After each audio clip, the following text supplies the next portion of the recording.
Welcome back to Inside the Philippines, the channel where we sit down with the men who came here chasing something.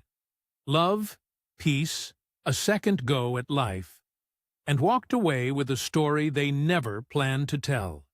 Today's story comes from a man named Brendan.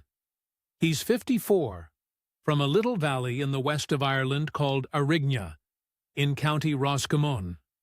A coal miner, like his father before him, until the pits closed. Then a businessman, until that closed too. By the time you meet him, he'd already been knocked down more than once, and he'd learned to get back up quiet, without making a fuss about it. What brought Brendan to the Philippines wasn't a bar girl. It wasn't a wild night in Angeles City. It was something a lot more ordinary than that, and if you ask me, a lot more dangerous, because it looked so much like the real thing. A kind woman, a church-going family, a modest little life he could help build. No glamour, no red flags flashing in his face. Just a man who wanted mornings that didn't hurt, and a chance that felt, for once, like it might actually be true. You've seen the headlines this year. 2026. Foreigners all over this country waking up to find the homes they paid for, the homes they sweated for, were never really theirs to begin with. Thousands of them. It's a crisis, and Brendan's right in the middle of it. But here's the thing that makes his story stick with you. He knew the rule. He knew it going in, and he did it anyway, for a reason most of us would understand. This isn't a story about a villain. I wish it were. Those are easier. This one's sadder than that, and more honest. So we'll let him tell it himself, the way he told us. Here's Brendan, in his own words. Right, where do I start? I suppose the honest way to put it is this. I've been buried alive twice in my life. Once by coal, once by a bungalow with a lovely view of Bohol. And the second one, the bungalow. That one I did to myself. Nobody made me. So keep that in mind while I'm talking, because I know how these things go. I know I'm meant to be the poor Egypt that got done over. And maybe I was, a bit, but I dug most of the hole myself. Fair's fair. I'm from Arigna. You won't have heard of it. Little valley, sits between Roscommon and Leitrim, hills all around, rain most days. We mined coal there. Not the big English pits you'd see on the telly. Small seams, hard work, wet. My father did it, and his brothers, and their father before that. So when I turned 16, there wasn't a big conversation about it. You went down. That was the job. That was the whole town, really. And then, at the end of the 80s, they shut it. The last of it. Just like that. Whole Valley's reason for being gone in a few years, and a lot of men my father's age never worked properly again. I was young enough to start over, so I told myself I was lucky. I took my bit of redundancy, and I bought a digger. Then another. Plant hire, small contracting. I'd dig your foundations, clear your site, put in your drainage. Built it up over the years into something. Had a yard, had a few lads working for me. Wasn't rich, but it was mine. 20-odd years I ran that. And then the crash came. Not the first one. The second one. The long, slow one, where the work just dried up and the phone stopped ringing, and the bank got very interested in me all of a sudden. I held on as long as I could. Too long, probably. Sold the machines off one by one, and let me tell you, there's a particular kind of sick feeling watching a digger you paid 40 grand for go for 8 to some young fella who'll make a go of it, because he's got no debt hanging off him. By the end, I'd nothing. Well, not nothing. That's not fair. I'd my pension, the mining years and the construction years. It added up to a decent enough pension. I'll not cry poverty. And I'd about €95,000 in an account that I was frankly terrified to touch, because it was all I had left, and once it was gone, it was gone. So on paper, grand. Comfortable even. A man could live on that. But I'll tell you what it's actually like. It's a house in Roscommon that's too quiet. It's your ex-wife long gone, and your one son over in Australia, who rings at Christmas. It's sitting there of a Tuesday morning with the whole day in front of you and nothing in it. And this is the bit that got me. It's watching the lads that used to work for you drive past in the morning with a full lorry, off to a job, and you standing at your own window in your dressing gown with a cup of tea going cold. I wasn't broke. I want to be clear about that, because people hear these stories and they think, some desperate fella. I wasn't desperate for money. I was desperate for a morning that didn't hurt. There's a difference. And looking at the state of me now, I'm not sure which one's more dangerous. That's the thing nobody warns you about. It wasn't a scheme I was after.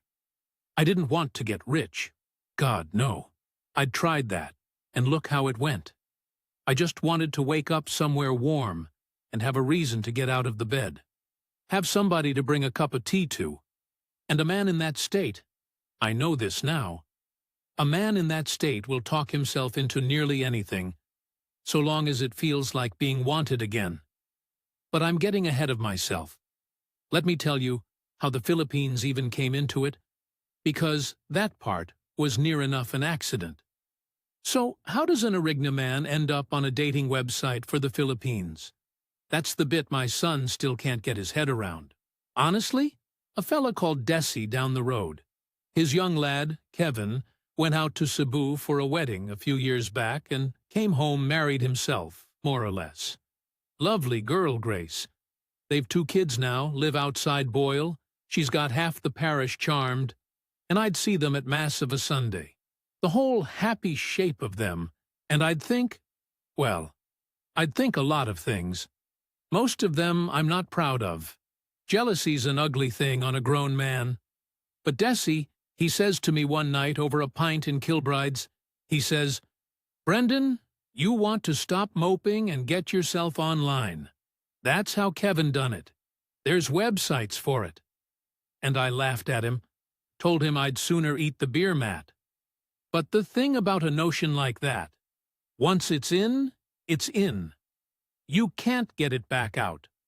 I want to be straight with you about why the Philippines, though, because people assume they know. They hear an older fella, on his own, looking east, and they think, we know exactly what you were after. And I'll not pretend I'm a saint. But it wasn't Thailand I was looking at, and there's a reason. It was the English. And the Catholic thing. That's the honest truth of it. I'd read a bit, watched a few videos of an evening. And the Philippines, they speak English, proper English, from the school up. So there's none of that pointing at menus. And they're Catholic, same as us. The real old-fashioned kind we used to be before the country lost the run of itself. Mass every Sunday. The whole family. Statues of Our Lady in the front room. And I thought, daft as it sounds, I thought, that's people I'd understand. That's people who'd understand me. Thailand always seemed, I don't know, like a stag do that never ended. That wasn't me. I couldn't be at that. I wanted somewhere that felt a small bit like home, just warm, and with somebody in it. So I let Desi set me up. Christian Filipina, the site was called. And I'll be honest, I picked that one on purpose over the other big ones, because it had Christian written on the front of it, and I told myself that meant something. That the women on there'd be a better sort. Church women, serious women. I know how that sounds now. As if a word on a website ever stopped anybody. But that's the reasoning I had at the time, and I'll not tidy it up to make myself look cleverer than I was. The first few weeks were a cod, to be honest.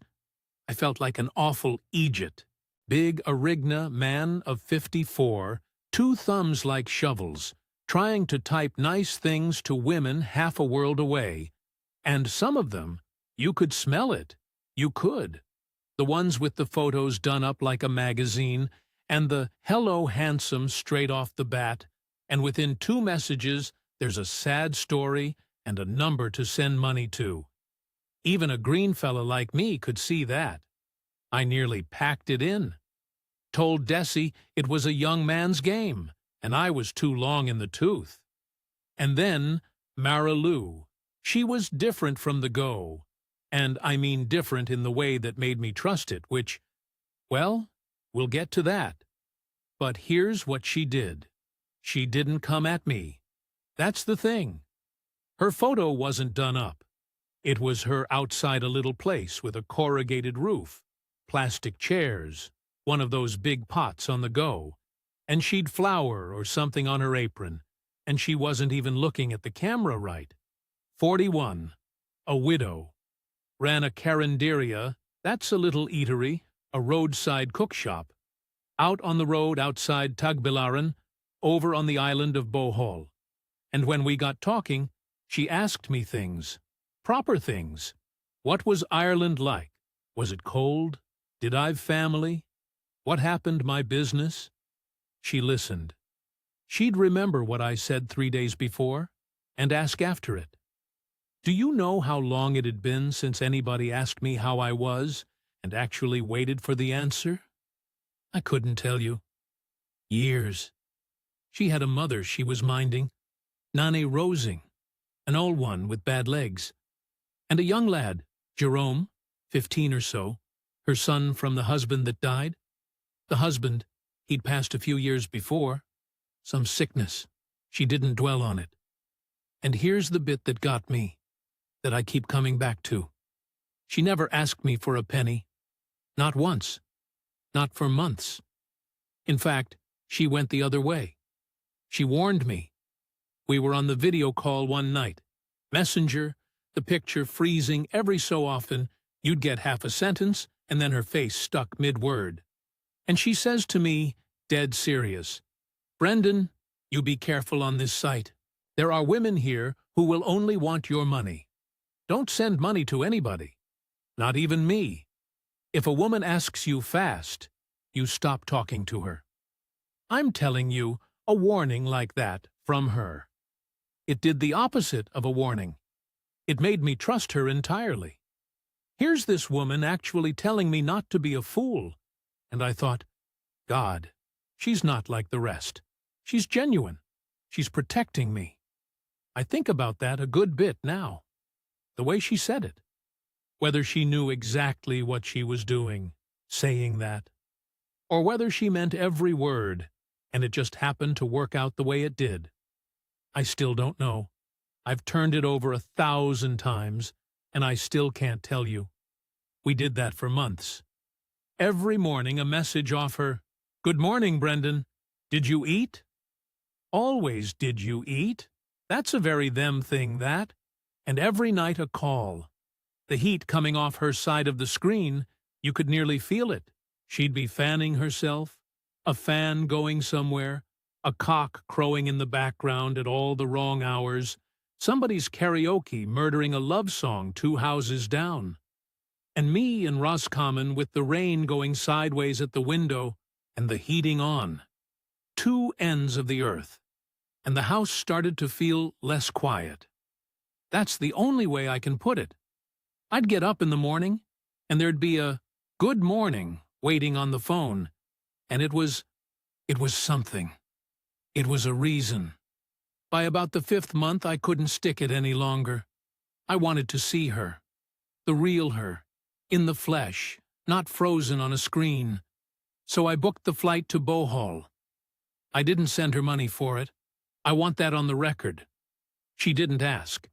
I booked my own flights, my own hotel, the whole lot, and I told her I was coming, and she cried on the call. Happy crying. And I sat there after, looking at the booking confirmation, this big foolish grin on me, thinking I'd finally done one brave thing after years of doing nothing at all. But I'm getting ahead of myself again. because getting on the plane was the easy part. One flew into Bohol in the spring. Panglao, the new airport out there, gleaming white thing, all curves, looks like it belongs on a different island to the one you drive out into. Because the minute you're out the doors, it's the real Bohol. The heat hits you like opening an oven. That wet heat sits on you, and the smell, diesel and something frying and the sea underneath it all. Tricycles buzzing about like wasps. I stood there in my good shirt, already stuck to my back, and I thought, what in the name of God are you at, Brendan? And then I saw her. She was there at the barrier with a little cardboard sign with my name spelled wrong on it. Brendan, with 2 N's at the front. Brendan. And I've still got that sign, if you can believe that. Kept it. And she was smaller than I thought. They always are, off the screen. And she had the whole lot of them with her.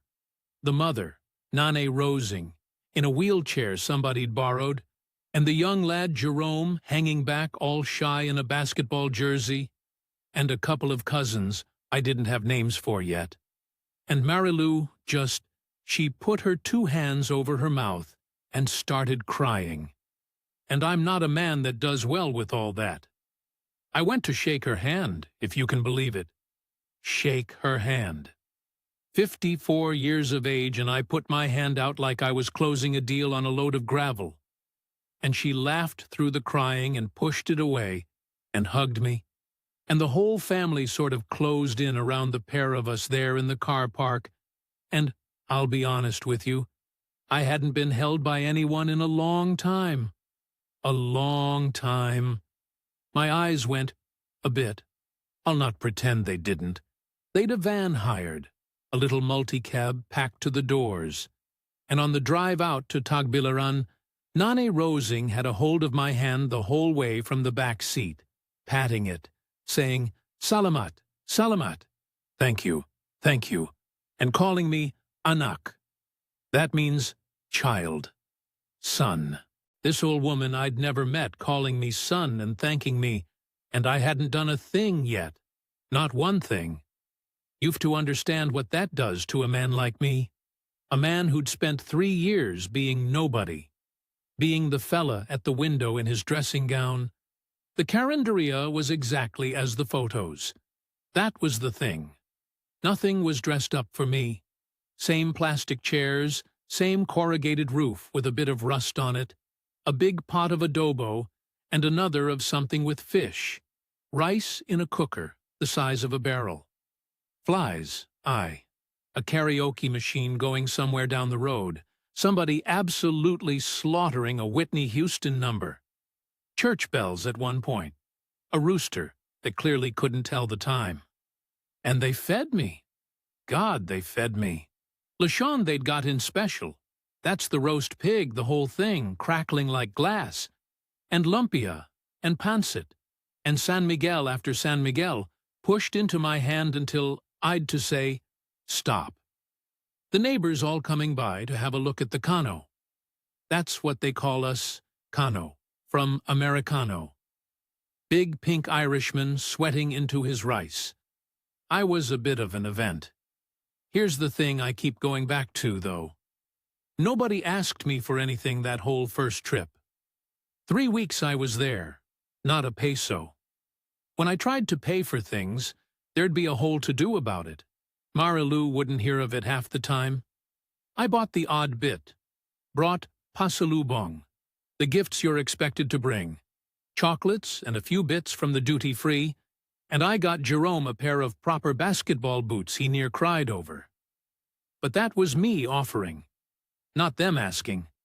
And I thought, this is it. This is the proof. All those horror stories, the videos of fellas done over. This isn't that. These are just decent poor people, and they've taken to me. She's genuine. I was so sure. I'd stake my life on it, I thought.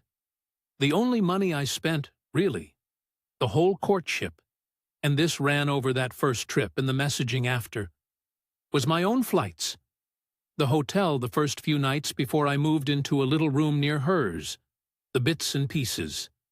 Call it $200,000 across it all. Maybe a bit more with the boots and the gifts, and the meals I did manage to pay for. That's about $3,100. Nothing I couldn't stand. Nothing that frightened me. Towards the end of that trip, on Alona Beach one evening, the sun going down orange over the water, the little boats, the vendors coming round with sunglasses and pearls, I said something to her about coming back, and she got quiet, and she said, "Brendan, I don't want you to come back just for holiday. I am too old for boyfriend far away. I want serious. If you are not serious, please, be kind, don't come back." And that? Do you see what that does? She's the one drawing the line. She's the one saying, "Don't waste my time." It never once landed on me that a person could say a thing like that because it works. Because it's the very thing a careful man wants to hear. I just thought, honest woman. Straight as a die. Like myself. I flew home to Roscommon after them 3 weeks, and the house was quieter than it had ever been. Unbearable. Near. And I knew before the plane even landed in Dublin that I'd be going back, and that when I did, I'd be asking her to marry me. I'd a ring bought within the month. Nothing mad, a modest thing. I'm not a flash man. Cost me about $900 at home. And I started sending a bit then, too, once we were engaged, because it seemed only right. A widow running a cook shop, minding her mother and a teenage lad. So I said I'd help with the carinderia. The roof was going, letting the rain in on the customers, and that was $120,000, about $1,900, to get it done proper. My idea, mind. She showed me the state of it on a video call, not asking, just showing me her day, and I offered. By the time you tot up that first stretch, the trips, the ring, the roof, the pasalubong, all of it, I'd say I was into it for around $350,000. Call it $500, and I'd have told you, hand on the Bible, that it was the best $500 I ever spent in my life. I want to stop there a second and be fair to her. Because it'd be easy now, sitting here, to make out she was reeling me in cold the whole time, playing every card. I don't believe that. I still don't. I think a lot of it was real. I think she did like me. That's what makes this whole thing such a mess to tell, because if she'd been a straight villain, I'd have it clean in my head by now. But I'm getting ahead of myself again, because it was after the roof that the asking started. Slow, reasonable, one thing at a time. After the roof, it changed, not with a bang. That's the thing nobody tells you. There's no moment where a woman turns round and says, "Right, now I'll start bleeding you." It comes in dribs, each one on its own, so small and so fair that you'd feel like a right tightwad saying no. The schooling was the first of it. Jerome, good lad, quiet, mad for the basketball like all of them out there. Every spare bit of ground has a hoop nailed to a coconut tree. He was coming to the end of the local school, and Marilou wanted him into a better one in Tagbilaran proper, a private one, the kind with the uniforms and the computers. And I thought, well, of course. Of course a mother wants that. I'd have wanted it for my own. So there was the tuition, and then a laptop for the coursework, and then the uniform and the bus and the bits. Ran to about $180,000 all told across the year. Call it $2,800, and I paid it happily. I did. Because here's a thing I believed, and I still half believe it, that money did a real thing. That lad went to that school. He's studying to be an engineer now, last I heard. So don't tell me that was wasted. That one, at least, I got right. But do you see how it works on you? Once you've paid the school's yours. You've a stake in the lad now. You're not going to pay a year, and then let him fall out of it, are you? So you're in for the next year before you've thought about it. That's how these things, they don't trap you. You build your own cage, plank by plank, and every plank looks like a kindness. Then Nane Rosing took bad. And I want to be very clear about this one, because this is the part where the cynics watching this will be going, ah, here we go. The sick mother, oldest trick in the book. And 1/500 think that too, if it wasn't me. But I was there. I flew out for it. I sat in that hospital. It was her heart. She'd collapsed at the house, and they'd got her into the provincial hospital in Tagbilaran, and it was, look, if you've never seen a hospital out in the provinces, I can't fully explain it. The heat in the corridors, families sleeping on the floor by the beds because there's no nurses to spare, so the family does the minding. You buy the medicines yourself from the Mercury drug down the road and bring them up. You pay before they'll do the next thing. No card, no insurance, nothing. Cash, up front, or your mother waits. And Marilou was in bits. Real bits. That's not a thing you can act. Not that close up. Not for days on end.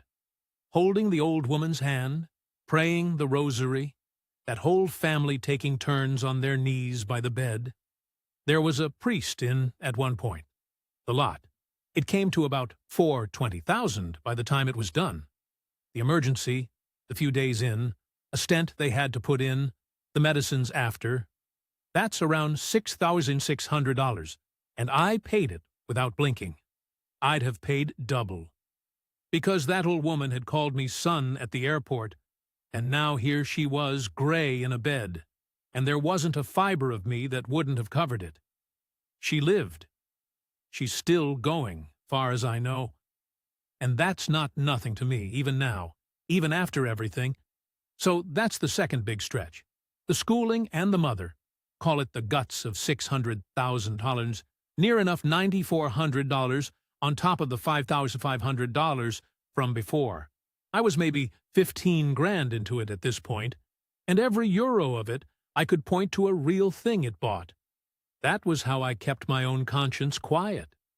Show me the receipt. Show me the lad in his uniform. Show me the mother upright and back at the cook shop. It's real.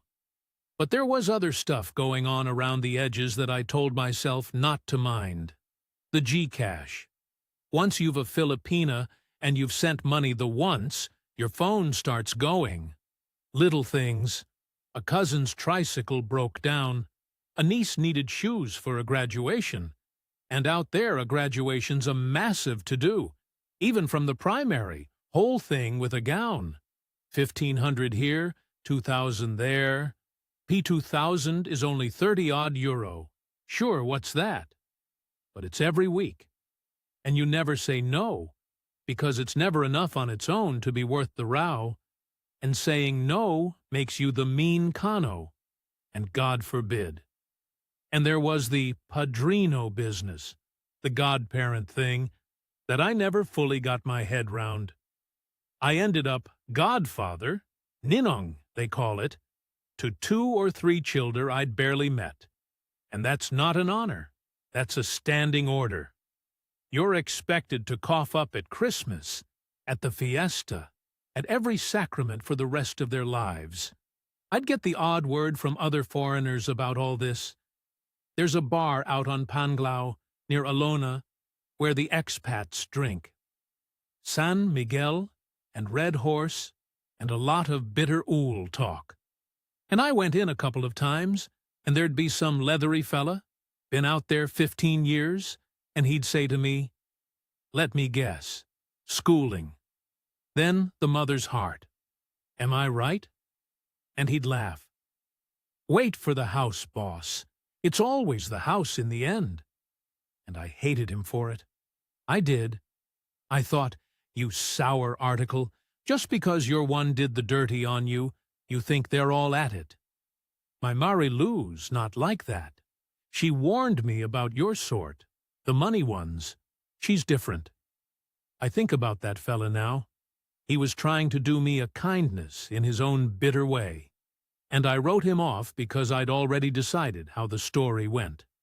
So there we are, 15 grand in, engaged, spending half my year out in Bohol on the tourist visa, popping over to Cebu and back to reset it, and happy. That's the part that's hard to say now. I was happy. Happier than I'd been in 10 years. And it was around then, on a good evening, the pair of us sat out the back of the Carinderia with a San Miguel and the light going down, that Marilu first said the word house. Not the cook shop, a house. Ours. For when I'd come over for good. And God help me, I heard my own dream said back to me in her voice, because that was the whole thing I'd wanted, wasn't it? Somewhere warm, and somebody in it, and a morning that didn't hurt. So I said yes. Not to a figure. Not that night. Just yes. Yes, to the idea of it. And that yes cost me more than all the rest put together. The house didn't start as a mansion in my head. I want you to understand that. It started as a small, sensible thing. Somewhere for the two of us, and Nane Rosing near enough to mind, and a room for Jerome when he was home from his studies. That's all. A bungalow. I'm a plant hire man. I've built sites. I've laid foundations. I know what a modest build costs. So when Marilu brought me to see the land, I went at it like a job, not a dream. That's what I told myself anyway. The land was out past her family's barangay, up a rough track off the national road, maybe 20 minutes from the Carinderia, and I'll tell you, it was a lovely spot. Bit of a rise to it, so you got a view down over the palms towards the water, Bohol Sea flat and silver in the evenings, Carabao in the next field, a Bahay Kubo, one of them little bamboo houses on stilts, off to one side where an old fella lived. Quiet. Roosters, aye, and somebody's karaoke drifting up of a Saturday, but quiet by their standards. And it was near her people. That was the thing that sold me, and God forgive me my own thickness. That was the very thing that should have frightened me. Her cousins were all round about. Her uncle had ground next to it. It was family land. In that loose way, land is family out there. Everyone knows whose is whose. Sure, who needs paper? I thought, this is security. She's not going anywhere. Her whole tribe is here. She's rooted. What I didn't cop was that a stranger, and legally, that's what I was, a stranger. A stranger's the last one who gets protected when family land is in play. Now, here's the part where you're all shouting at your screens. You knew, Brendan. You knew the rule. And I did. I want that said plain. I knew a foreigner cannot own land in the Philippines. It's not a secret. It's not buried. Any Egypt with a phone and 10 minutes knows it. I knew the land and the house would have to go in Marilu's name. I knew. So how does a supposedly sensible man hand over the bones of 70 grand for a thing he can never own? I'll tell you how, because the how is the whole lesson. First, we were engaged and getting married. So it's marital property, more or less, I told myself. Ours, and a husband and wife don't be squabbling over whose name's on what. Second, I got a lawyer. I did do that much. A fella in Tagbilaran, office up over a hardware shop, aircon rattling, drew me up papers. A long lease on the land in my favor, 25 years, renewable, and a loan agreement, saying the money for the house was a loan from me to Marilu, to be paid back if things went south. And I looked at them, typed up official, with the stamps on, and I thought, there, I'm covered. I'm not some green fool sending money into the dark. I've paper. I cannot tell you how much comfort I took from that paper. It let me do the whole mad thing with a clear head. Third, and this is the real one, under all the rest, I wanted it. I wanted the house so badly that I'd have believed nearly any paper you put in front of me. When a man wants a thing that much, he doesn't hire a lawyer to talk him out of it.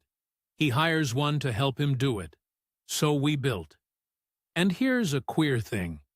Building it was the happiest I've been in my adult life. I mean that.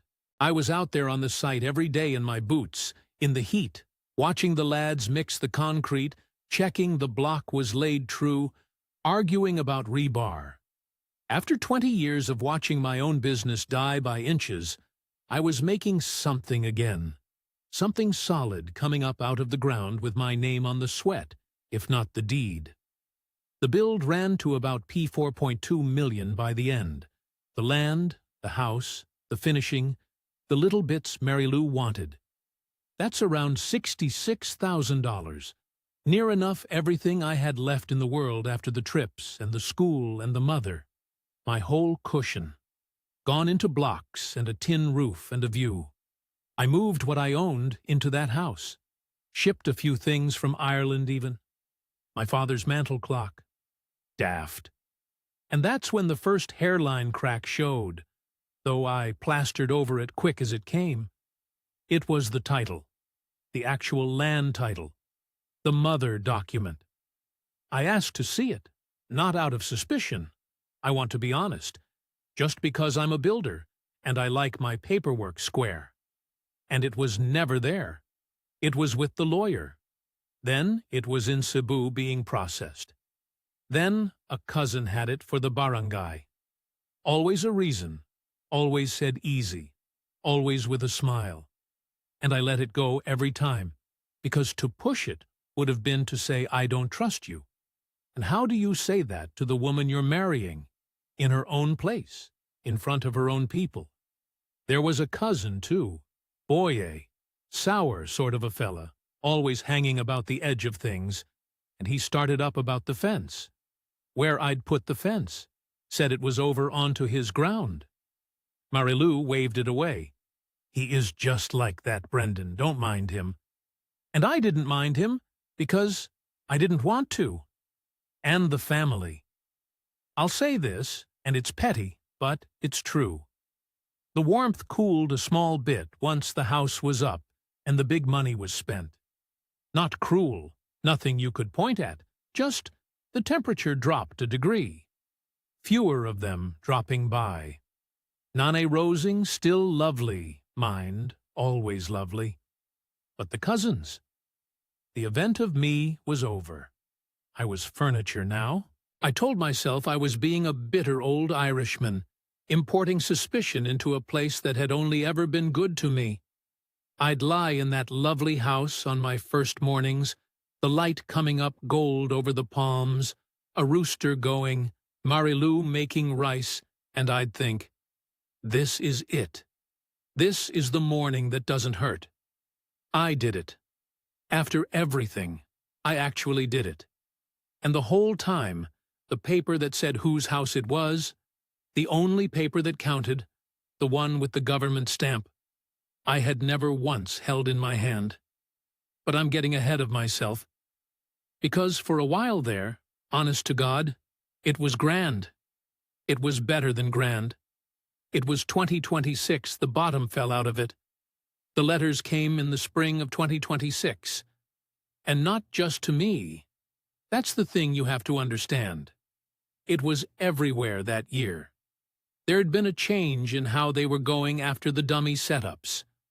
The arrangements where a foreigner puts up the money and a Filipina holds the title for him, that's illegal, technically, always has been.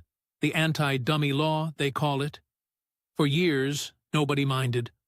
Half the coast was built on it. Then, in 2026, they started minding. There were cases in the news, fellas in Cebu, in Palawan, up in Angeles, getting notices, getting the land taken, some getting told to leave. There was a whole panic on the expat Facebook groups. Men who'd lived 20 years in a house waking up to find they'd nothing. Thousands of them, all told, over the year. a right mess. And into the middle of that lands Boye's little fence dispute, and suddenly it isn't little at all. He filed something at the barangay. That's the local council, the lowest rung. Every dispute out there starts with the barangay captain. The two sides sat on plastic chairs trying to settle it before it goes near a real court.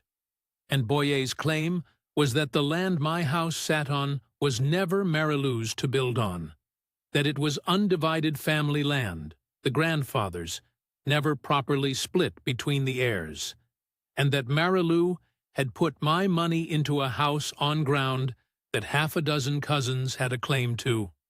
Now I'd sat in enough of them barangay meetings by then to know when a thing was going bad. The captain wouldn't look at me. Marilou doing all the talking in Visayan, fast, and me the big Kano in the corner understanding one word in 10, and every one of them about me, and none of them to me. So I did the thing I should have done 3 years and 70 grand before. I got my own lawyer, not Marilou's fella over the hardware shop, my own, a woman in Tagbilaran, sharp as a tack, no softness to her at all, and I paid her to just tell me the truth with no sugar on it. Took 3 meetings, and I'll give you the truth the way she gave it me, flat. 1. The house was on land whose title was a mess, undivided among the heirs, exactly as Boye said. Building on it without every heir signing off was, in her words, a problem you cannot fix with money you have already spent. 2. The land title, the clean bit of it, whatever there was in Marilou's name. Not mine, never mine. Could never be mine. 3. My grand lease and my grand loan agreement, the papers I'd taken such comfort from. She read them, she put them down, and she said, gentle enough for her, "Sir, these would not survive a serious challenge. This kind of document, we see it often. It is made to make the foreigner feel secure. It is not made to make him secure. Made to make the foreigner feel secure, not to make him secure." I've turned that sentence over more times than I could count. Because it's the whole thing, isn't it? That was me from the start. From the, "Don't send money, Brendan," from the honest photos, from her drawing the line on Alona Beach. Every bit of it made me feel secure, and feeling secure was exactly the thing that cost me. I'm not saying she planned it all sat at a desk like a chess game. I don't believe that, even now. I think it's more that the whole system out there is built to make a fella like me feel safe while he empties his pockets. And she was raised inside that system, and she did what her whole world taught her to do with a Kano who'd money and a soft heart. Where the culture ends and the con begins, I couldn't draw you that line. I've tried. I can't. I went home to the house that evening, my house, the one that wasn't, and I asked her, straight, no shouting. I'm not a shouter, never was. I just said, "Marilou, is it true? Is any of it mine? Is my name on one single page anywhere?" And she didn't do what the sour fella at the bar would have told you she'd do. She didn't go cold and laugh at me. She cried. She got down and she cried, and she held onto my arm and she said, "Brendan, I never wanted to trap you. I love you. This is just how it is here. I did not make these laws. Please, don't leave. We can fix. God will help us fix it." And here's the misery of it. I believed her. I still do. I believe she cried real tears. I believe she loved me in whatever way a drowning woman loves the man holding the rope. And I also believe that if I'd had no money, none of it, the sign at the airport, the mother calling me son, the house with the view, none of it happens. Both of those are true at once. I've made my peace with them being true at once because I've no choice. What I couldn't tell sat there with her crying on my arm, and this is the worst of it, was how much of the crying was for me and how much was for the house. whether she was afraid of losing Brendan or afraid of losing the roof Brendan bought. I looked at her face that I loved, and I could not read it. After 3 years, I could not read it. That was the end for me. Not the law, not Boyer. That, not being able to read her face. I stayed a few more weeks, while the barangay thing dragged, sleeping in the spare room, the pair of us polite as strangers in the house I'd paid for. Nane Rosing wouldn't meet my eye, and it broke my heart worse than any of it, because I still think she at least was true. And then one morning, early, the rooster going, the light coming up gold over them palms, the way it did the first happy morning, I packed one bag, just the one, left my father's mantel clock on the shelf. Couldn't take it. Couldn't look at it either. Got a habal down the track to the main road, then the bus to the port, then the fast ferry to Cebu. I never confronted anybody, never made a scene, just went.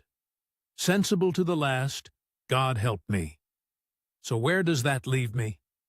That's the question you'd want answered, sat there, and it's fair. I'm back in Ireland, not Roscommon. Couldn't face the Owl House, so I let it, and I'm renting a small place near Athlone. First floor flat, a bit of damp in the back bedroom, view of a car park. And I'll say the strangest thing to you, and then you can judge me however you like. It's honestly mine, that damp little flat with the car park view. Nobody's cousin can take it off me. There's a peace in that I didn't expect. Cold comfort, my mother would have called it. But comfort. Let me give you the numbers, because I promised I'd be straight. And the numbers are the story, really. The courtship and the ring and the roof, 5.5 grand. The schooling and the mother, near 10.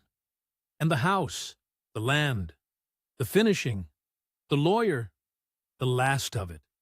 66, thereabouts. Tot it all up over the 3 years, and I'm out about 90,000 euro. 90. Just about everything I had left after the business went down. I've my pension still, the mining and the construction years, so I'm not on the street. I want to be clear. I eat. I've the price of a pint. But the cushion, the bit of money that says you'll be all right whatever comes, that's gone. Gone into a bungalow with a lovely view that some cousin of a woman I loved is very likely living in this minute. And do you know the daftest loss of the lot? My father's mantel clock. I left it on the shelf out there. 50 years that clock sat in Arigna. Went down the pit with 3 generations of us, in a manner of speaking. And it's ticking away now in a house on Bohol, and I'll never see it again. I could weather the 90 grand better than I can weather that clock, some nights. Isn't that a queer thing? The mind picks the strangest thing to break its heart on. Now here's the part 1, know you're waiting on. Do I hate her? And the honest answer is no. I've tried to. God knows it'd be tidier. If I could just call her a scheming article and have done, I'd sleep better. But I can't, because it wouldn't be true. And I've told you no lies this far, so I'll not start now. I think she loved me. I do. I also think my money mended her whole family's life, and that if I'd landed off that plane, a poor man, she'd have been kind and sorry and gone home to a different fella. Both, at the one time. That's not a scam, and it's not a fairy tale either. It's just people, and poverty, and a country where the rules are stacked so a man like me can walk in with his eyes open and still walk out with nothing. Where the culture ends and the discarte begins, the hustle, the survival. I couldn't draw you the line with a ruler. I've stopped trying to. We still message the odd time. She'll send a, "Good morning, Brendan. Did you eat?" Same as ever. And I answer, "God help me." And Jerome sent me a message at Christmas, the engineering lad. A photo of himself in his college jacket. Dead proud. Thank you, Po, Tito Brendan, for everything. Tito. Uncle. And I sat in that damp flat, and I read it about 40 times. Because whatever else is true, that lad's in college. And part of the reason is a foolish old Roscommon man who wanted to matter to somebody. I don't know what to do with that. I don't. I put the phone down, and I made a cup of tea, and I let it go cold, same as I always did. So, the lesson. If there is one, and you'd want there to be for the price I paid, it's this, and it's the only thing I know now that I didn't know then. In Erigna, we owned the coal, but we never owned the mountain. We went down, and we got the coal out, and it was ours to sell. But the ground it came out of was never ours, and when the company decided it was done, the mountain closed over the lot of us, and didn't so much as remember our names. And I went halfway round the world, and I did the very same thing again. I put everything into a thing that came out of ground, that was never mine. The house was real. The love, some of it, was real. But if your name is not on the deed, you do not own the house. You are only the man who paid for it. Say that back to yourself. You are only the man who paid for it. I'm not telling you not to go. I'm not telling you not to love a Filipina. There's good women out there and good marriages. My neighbor Kevin's proof of it. I'm not one of them bitter fellas at the Alona bar who'd tar every one of them. Don't be that either. But keep the love and the deed in 2 separate rooms. Pay the hospital bill gladly if it's real and you can see the ward with your own eyes. I'd do that again tomorrow. Put a lad through school. It might be the best thing you ever do. But a house? On family land? In her name? With a lovely lease the lawyer drew up to make you feel grand? No. That paper is made to make you feel safe. It is not made to keep you safe. There's a whole world of difference in them 2 things, and it cost me €90,000 and my father's clock to learn it. Be sensible about the deed, and soft about the rest. I had it backwards. I was soft about the deed, and I'd spent my whole life being sensible about everything else. Get it the right way round, and you might be grand. That's me. That's the whole of it. Thanks for sitting with an old fool this long. That was Brendan's story, and if you've made it this far, sit with it a moment before you scroll on, because his is not the easy kind. It would be simpler if there were a villain here. There isn't, or if there is, it's a system and not a person. What happened to Brendan in 2026 happened to thousands of foreigners across the Philippines that year. And here's the hard part. The law that undid them was never hidden. Foreigners cannot own land. Full stop. Every man who lost a house already knew that going in, the same as Brendan did, and trusted his way around it anyway, on a wife's name, on a friend's word, on a lease drawn up to soothe him. And notice what Brendan will not let himself do, even now.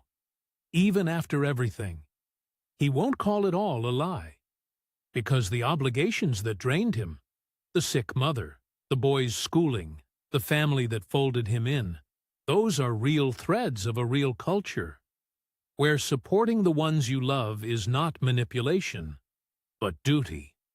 That's exactly what makes this so hard to see coming. When the exploitation and the genuine love are woven from the same thread, you cannot pull one without the other. So if you're watching this because you've met someone, or you're dreaming of a warm morning and a house by the water, take Brendan's one hard-won line with you. Keep the love and the deed in separate rooms. Be soft with your heart and hard with your paperwork, and never, ever mix the 2. Look after yourselves out there. This has been Inside the Philippines. We'll see you on the next one.